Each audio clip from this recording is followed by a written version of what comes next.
This past weekend, NTDTV held its first ever inaugural Chinese classical dance competition in New York City. And dancers from literally all corners of the world came to compete.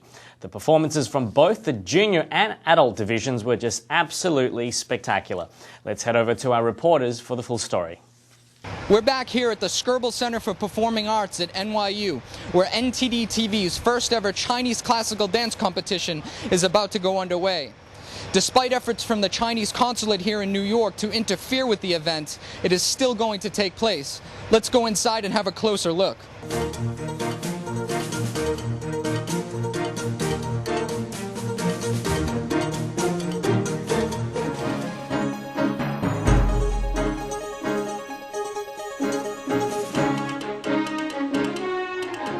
Dancers from all over the world are debuting their Chinese classical dance skills in front of this 7-member panel of judges. Chinese classical dance places unique emphasis on rich techniques, as well as depicting the inner spirit of the subject matter being expressed through the dance. The competition is broken down into 2 levels, junior and adult. There will be a male bracket and a female bracket in which the 2 groups compete against their respective gender class. The emotions are running high as the talent watches on, as others are competing for the $10,000 grand prize. Yeah, exactly. We're all waiting. Everybody's waiting. Is it a nervous feeling to see? A little bit.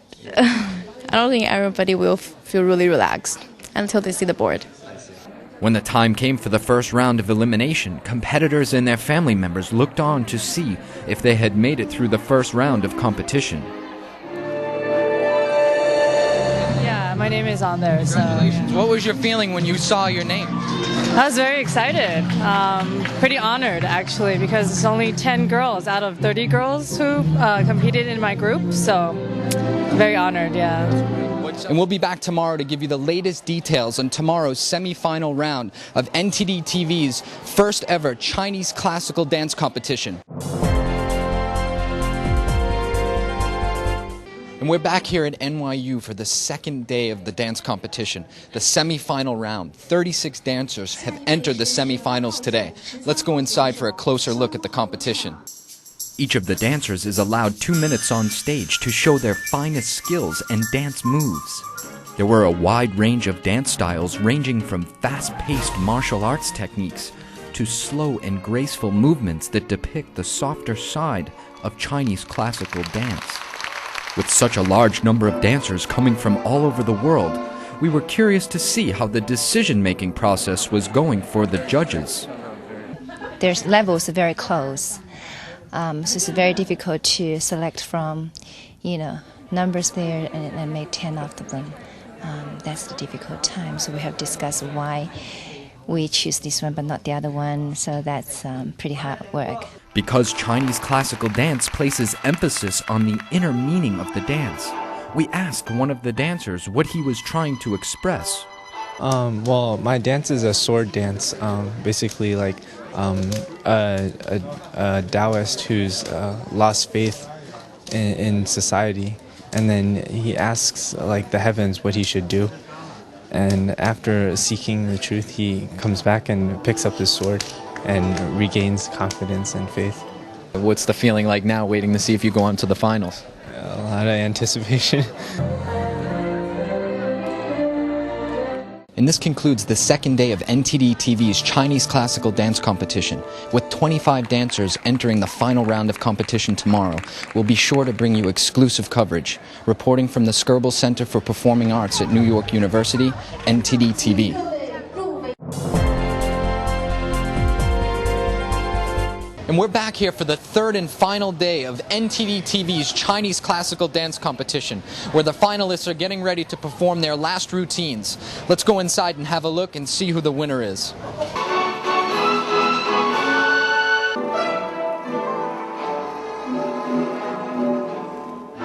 The final round of competition was surely the most competitive round.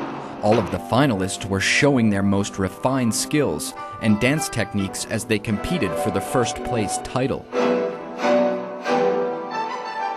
The grace and elegance of these classical Chinese dances left the audience with a new understanding of traditional Chinese dance. Some have been saying it is the revival of the land of the divine, or the new era of a Chinese Renaissance. As the competition went on, we were able to speak with one of the event's special guests, former British Member of Parliament, John Brown. In this day and age where we're so, all of us, involved in pop culture in a way, whatever way it is, and a lot of it's good, some of it's not so great, but a lot of it's terrific. But it's seen to be squeezing out the traditional things which are a sort of essence of our culture. And so to me, it was so wonderful not to see a whole lot of old folks like me trying to dance, but young folk really dancing, and young people pushing forward classical dancing. And things that have, for political reasons, have been stamped out in certain parts of the world. And to see that revived by the people rather than politicians is, to me, a wonderful thing. As the time came to reveal the winner of the competition, the crowd as well as the dancers waited in anticipation. Finally, after 3 days of intense competition, the first ever New Tang Dynasty Television Chinese classical dance competition had revealed the winners.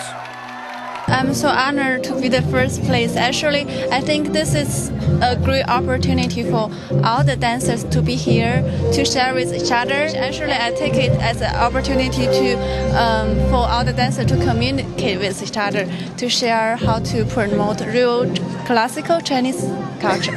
Can you tell me exactly what your dances were depicting? I'm dancing, for the dancing part, I was dancing a lotus because lotus is so beautiful and it's from the heaven. I feel like I can pass the purity to all the audience. As New Tang Dynasty Television continues to pass on the traditions of ancient China, the inaugural Chinese classical dance competition has come to a successful close. Reporting from the Skirball Center for Performing Arts at New York University, Steve Lancioni, NTDTV.